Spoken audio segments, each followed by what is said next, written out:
Hi, I'm Joseph Hilton. I'm 13 years old.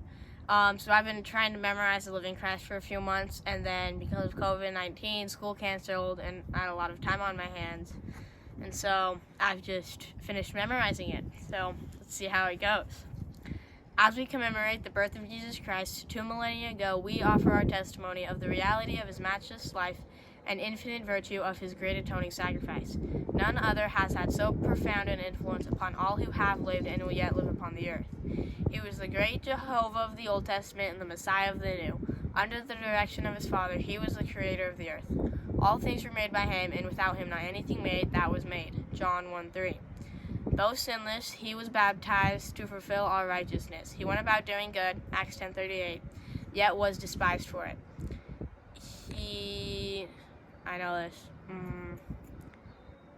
His gospel was a message of peace and goodwill. He entreated all to follow his example. He walked the roads of Palestine, healing the sick, causing the blind to see, and raising the dead.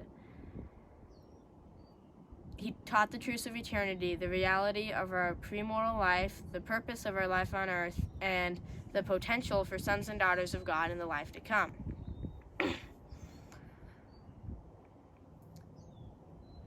He instituted the sacrament as a reminder of his great atoning sacrifice. He was arrested and condemned on spurious charges, convicted to satisfy a mob, and sentenced to die on Calvary's cross. He gave his life to atone for the sins of all mankind. His was a great vicarious gift in behalf of all who would ever live upon the earth.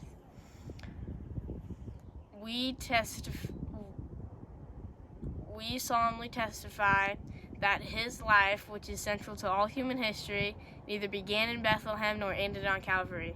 He was the firstborn of the Father, the only begotten Son in the flesh, and the Redeemer of the world. He rose from the grave and became the first fruits of them that slept. As risen Lord, he visited those he loved in life.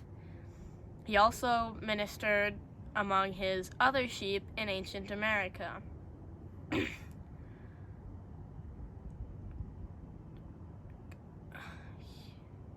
In the modern world, he visited the boy Joseph Smith.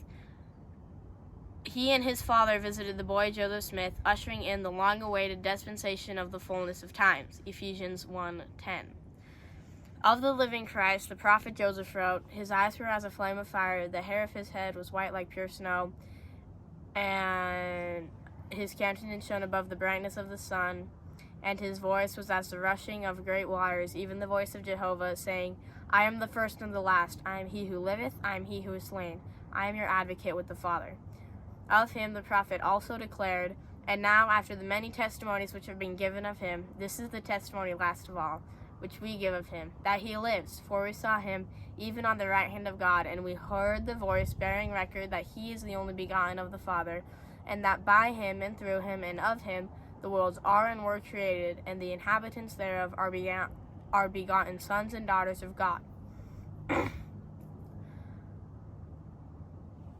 We testify with words of solemnity that his life, which is central to all we testify with words of solemnity that his church and his priesthood, which is central to all and his church and his priesthood, have been restored upon the earth, built upon the foundation of apostles and prophets, Jesus Christ himself being the chief cornerstone.